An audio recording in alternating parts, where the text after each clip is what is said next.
Cette émission de chemin est un petit peu spéciale car justement nous n'allons pas passer par 4 chemins pour aller directement au but, c'est-à-dire la Semaine Sainte.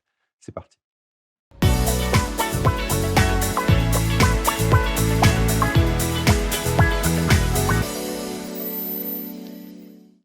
Bienvenue sur Angelus TV pour cette nouvelle édition de Chemin pour laquelle nous allons parler théologie, religion, foi et pratique pendant une petite demi-heure avec vous, monsieur l'abbé. Bien le bonjour. Bonjour Denis.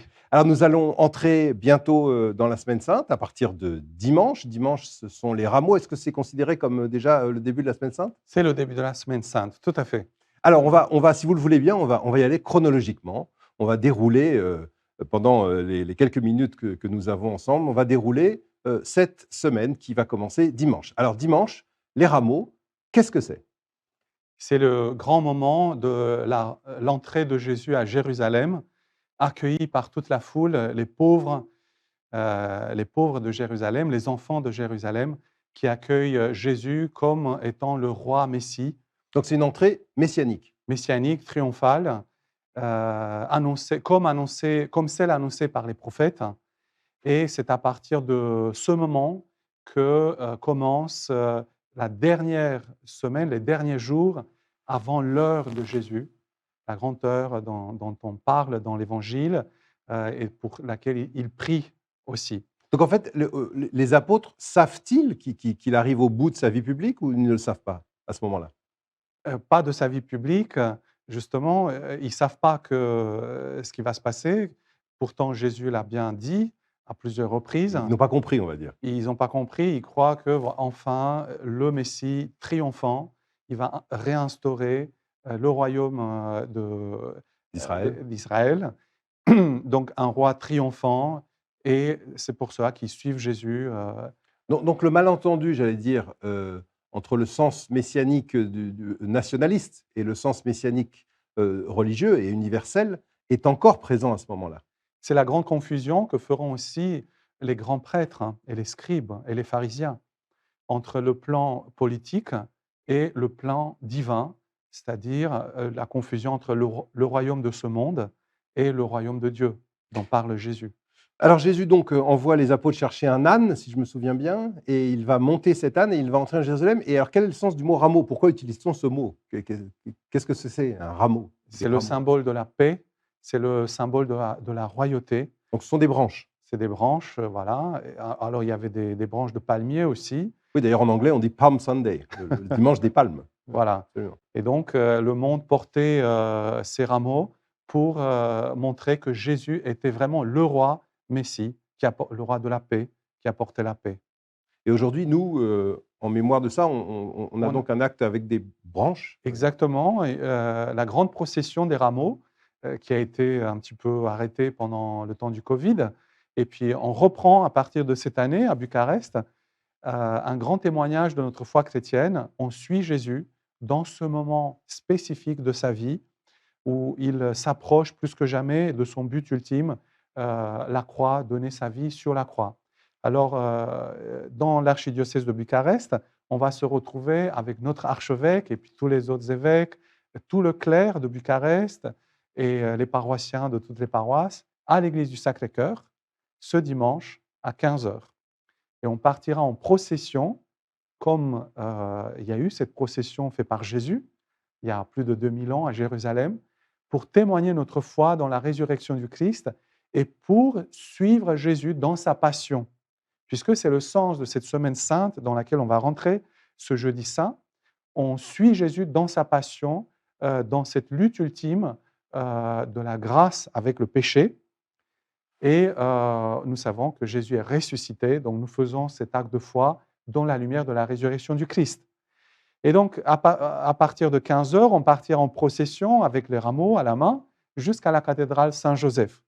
J'invite tous les chrétiens, nos paroissiens francophones, à s'y joindre à ce moment de grand témoignage chrétien. C'est un témoignage public dans la cité et nous avons la grâce de pouvoir le faire ici à Bucarest. Et alors, la messe, néanmoins, du dimanche matin à 10h30 est toujours d'actualité. Tout à fait. Voilà. Et alors, quel évangile lit-on à la messe des rameaux? Alors, on commence à lire la Passion du Christ. Voilà, c'est le grand moment où on fait mémoire justement de ces derniers jours, cette dernière semaine où Jésus rentre avec cette grande procession à Jérusalem, où il va donner sa vie. Il va vivre la trahison de Judas, la trahison de ses apôtres, des grands du temple, de son peuple, qui va pas le recevoir comme le Messie, en fait, qui va confondre justement cet aspect politique et divin, et il va le mettre à mort. Et Jésus, librement, va donner sa vie sur la croix pour racheter le monde de son péché, de ses péchés. Et il va ressusciter le troisième jour. Alors on entre donc ensuite tout de suite de plein pied dans la Semaine sainte avec, ce dimanche des Rameaux, ensuite lundi, mardi, mercredi et puis le prochain événement, j'allais dire important, c'est jeudi saint, qui est le début de ce qu'on appelle le triduum pascal, on verra pourquoi tout à l'heure. Mais en tout cas, ça commence par, la une messe, pour les prêtres, une messe des prêtres. C'est une messe pour tout le diocèse.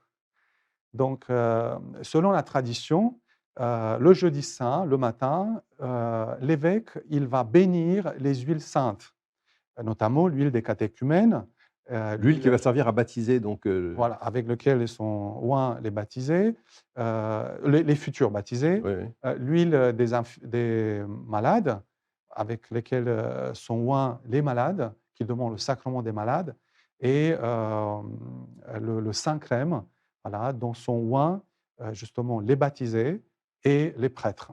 Cette messe, les fidèles peuvent y assister. Ils sont conviés, tous les fidèles. C'est une messe où on montre l'unité, la communion de toute l'Église diocésaine avec son évêque, qui est le sacrement du Christ ici sur terre, pour son peuple. Chaque évêque est le sacrement du Christ pour son peuple.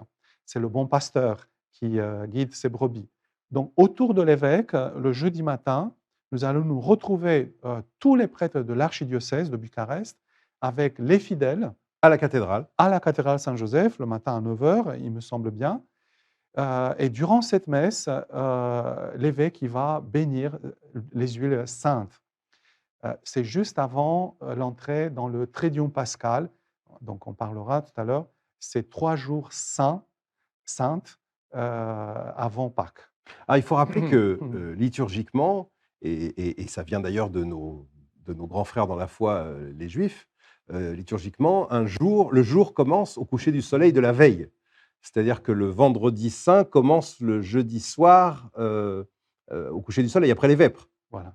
C'est pour cela que le Triduum pascal, c'est-à-dire les 3 jours saints qui sont liés au mystère pascal, parce que c'est un mystère, puisque ça touche la personne de Jésus, qui est le Verbe incarné, commence donc le vendredi. Et vendredi commence le jeudi soir. Donc, le jeudi soir, nous avons cette grande célébration, la Sainte Seine, en mémoire de l'instauration de l'Eucharistie par Jésus lors de sa dernière scène.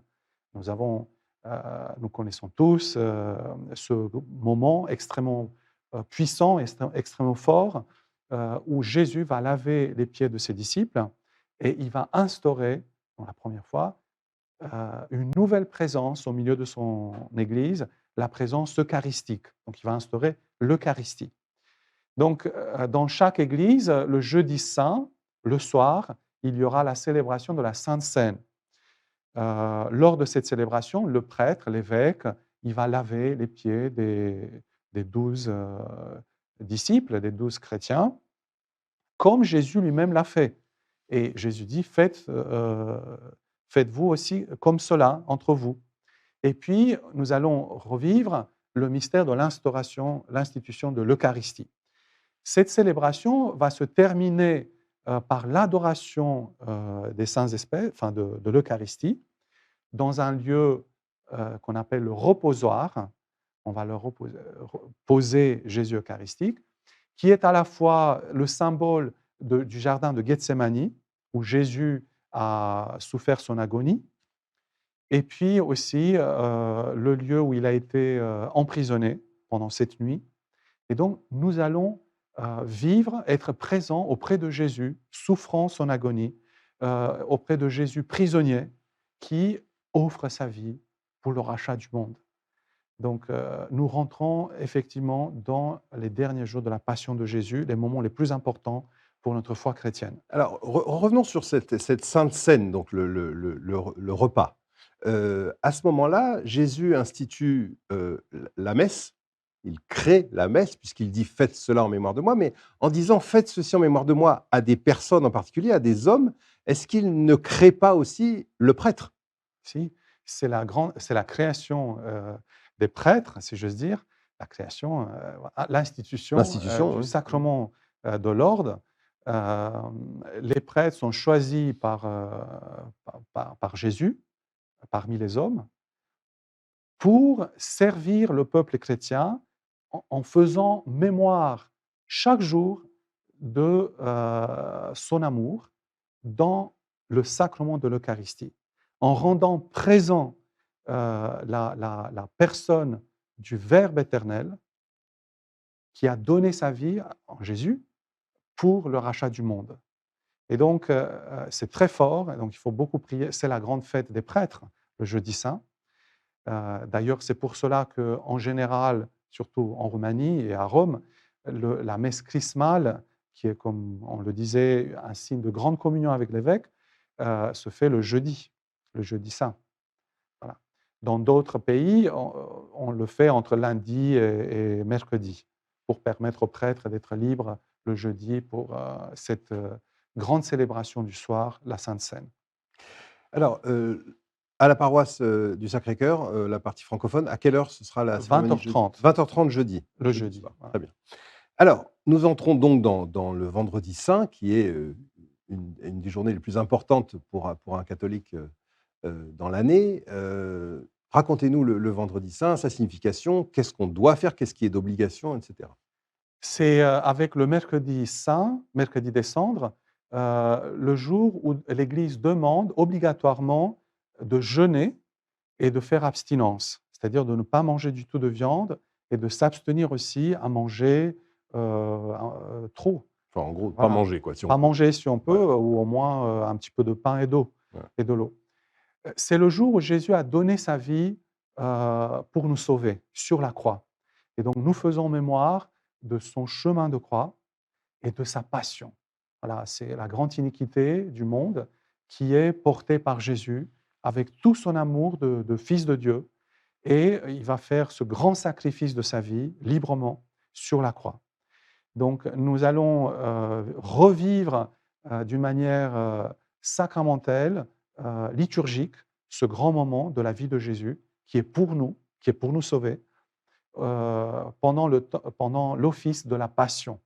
Voilà, pendant ce grand office, Donc c'est la deuxième fois dans la Semaine sainte qu'on va lire la Passion.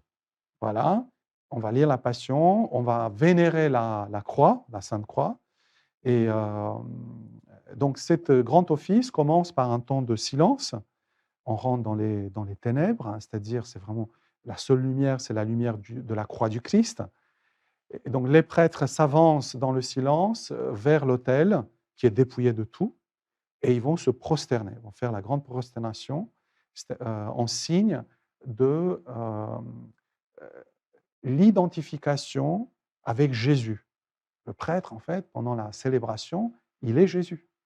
Donc Jésus lui-même, il s'abaisse, c'est la kénose du Christ, il s'abaisse jusqu'à donner sa vie pour nous, pour que nous puissions avoir part à la vie éternelle. Et puis ensuite, il y a la lecture de la Passion du Christ, qui est faite en général aussi avec les laïcs, parce qu'il y a plusieurs personnages. Plusieurs rôles, oui. Voilà, voilà. Il y a une brève homélie, et puis la grande prière de l'Église, la prière universelle, qui est une prière instaurée dans le missel romain et que le prêtre ou le diacre le dit. Et puis ensuite, il y aura, j'ai oublié, il y a la vénération de la croix, juste après l'homélie, Donc où public, public, tous les gens, tout le monde tout le monde vient, s'avance comme pour une communion, s'avance, comme pour la communion, tout le monde s'avance dans exactement, et l'allée. on va embrasser la croix, on va faire un signe de vénération, d'adoration. On adore la croix de Jésus parce que c'est l'instrument choisi par Jésus pour donner sa vie, pour nous aimer. Et Jésus est mort sur la croix, il a imbibé de son sang, sa chair est donnée pour nous sauver sur la croix. Et donc on adore la croix. Rappelons d'ailleurs que lorsqu'on est en présence d'une relique de la vraie croix, Voilà, on s'agenouille. on s'agenouille, voilà. Voilà. Et puis, on va communier aussi, donc il y aura la communion, heu, prévue. Heu, il y a pas c'est pas une messe comme telle, heu, puisqu'on va communier avec les hosties consacrées le Com jeudi saint. on communie sur les réserves, Voilà, sur la réserve. la sainte réserve, les dons présanctifiés, Ouais. voilà.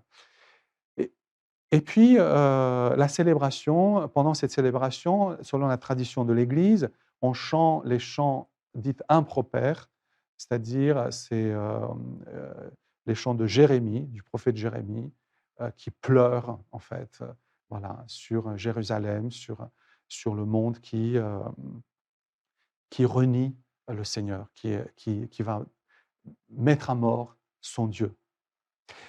Et on entre alors à ce moment-là dans une période, qu'on appelle les ténèbres, qui a inspiré énormément de grands compositeurs au XVIe et au XVIIe siècle, dont de grands compositeurs français. Et je vous invite d'ailleurs à aller, découvrir, les œuvres diverses, qui s'appellent les ténèbres, voilà, avec des musiques extraordinaires. Hem, ce moment, c'est le moment en fait où la foi des apôtres est confrontée à une réalité qu'ils n'avaient pas prévue, on le disait tout à l'heure, c'est-à-dire, ils sont perdus, ils sont perdus. Alors, c'est le grand mystère de la foi. Rappelons-nous, pendant chaque messe, le prêtre, juste après la consécration, il dit: «Il est grand le mystère de la foi, mysterium fidei». Et devant la croix de Jésus, il n'y a que la Vierge Marie, saint Jean l'apôtre et puis quelques saintes femmes qui restent présentes. Et puis c'est là que se joue, si j'ose dire, notre avenir. C'est-à-dire que Jésus va ouvrir son cœur, pour nous ouvrir ainsi les portes du royaume de Dieu, en donnant sa vie. Il va donner Marie, la Vierge Marie, comme mère à saint Jean, à l'Église, et il va confier, la Vierge Marie à saint Jean, pour la prendre chez lui.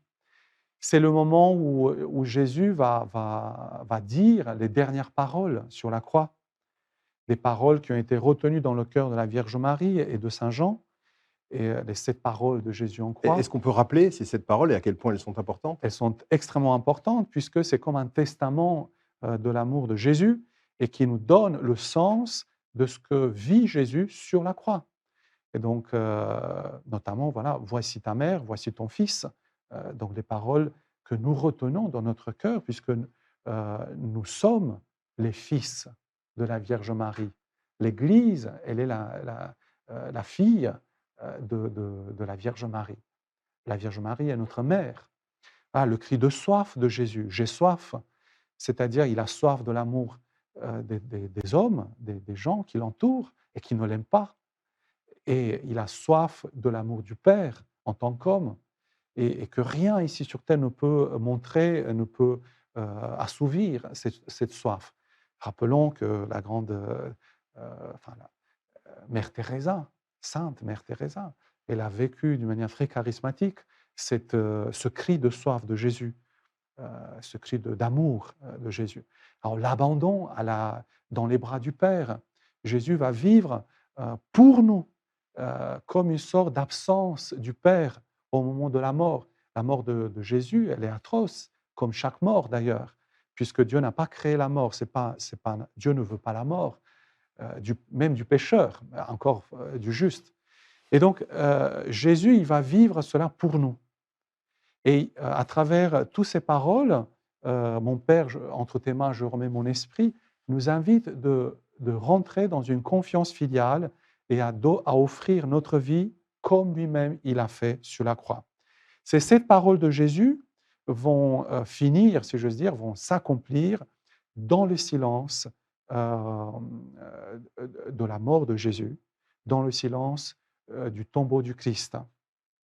Et peut-être que c'est cela qu'il faut retenir pour ces 3 jours, hein, heu, ces moments avant la résurrection du Christ, que nous puissions nous aussi rentrer dans un silence, le silence de la foi, rentrer dans un silence profond du cœur, mais aussi extérieure, faire silence autour de soi pour ne plus regarder que le sacrifice de Jésus, que la résurrection du Christ.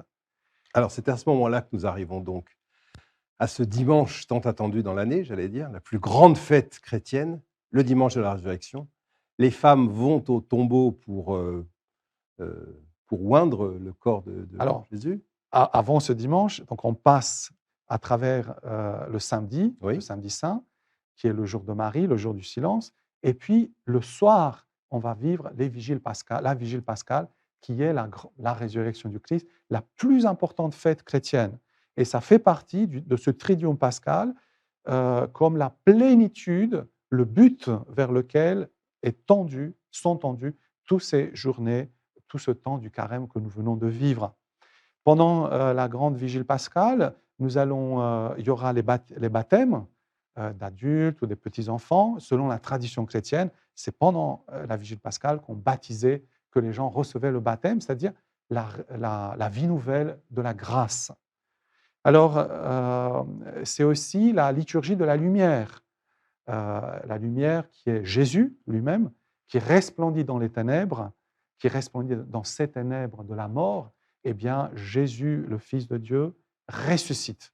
Son corps de chair est repris par le Verbe éternel, uni à son âme, euh, qui sont donc comme nous, comme les nôtres. Jésus a eu un vrai corps et une vraie âme humaine. Et donc ressuscité, rempli de la gloire de Dieu. Et ainsi, dans la résurrection du Christ, nous sommes nous aussi appelés à être ressuscités à la fin des temps. Il nous ouvre le chemin vers la vie éternelle, vers le royaume de Dieu. d'où la phrase de Paul, de saint Paul, si le Christ n'est pas ressuscité, notre foi est vaine. Notre, tout à fait. C'est la pierre angulaire de la foi chrétienne. Voilà. Et c'est pour cela que c'est la plus grande fête chrétienne que nous partageons avec nos frères orthodoxes. Bon, ils vont fêter cette année Parfois en décalage, en parfois. décalage. Voilà, Voilà, cette année, c'est une semaine après nous. absolument. Voilà, Donc ils vivront les rameaux lorsque nous vivrons Pâques. voilà. Mais c'est une différence de temps liturgique. Oui, La réalité, c'est la même. bien sûr. À quelle heure invitez-vous les paroissiens samedi soir pour la vigile À pascale? 20 heures. À 20 h à la paroisse du Sacré-Cœur. Donc, vendredi à 20 heures, office de la Passion. Samedi à 20 heures, vigile pascale. Et dimanche de Pâques à 10h30, comme chaque dimanche. 10 h 30, très bien. Alors, la signification de Pâques, Pâques a été, comme toutes les fêtes chrétiennes, a été, j'allais dire, sécularisée. Beaucoup de gens fêtent Pâques sans plus y voir de sens religieux, ou même en ignorant le sens religieux, en ne le sachant même pas. Quel conseil pouvez-vous donner aux familles pour fêter Pâques comme il se doit et dignement? Eh bien, d'aller à la messe. Pâques se fête à la messe, dans l'Église, avec la communauté chrétienne. C'est notre rencontre avec Jésus ressuscité, réellement présent dans l'Eucharistie. C'est pour cela que l'Église nous conseille vraiment, pour chaque chrétien,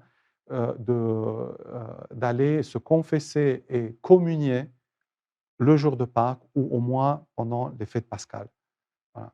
Je pense, le grand moment de l'année, c'est Pâques pour tous, à l'église, pendant la messe.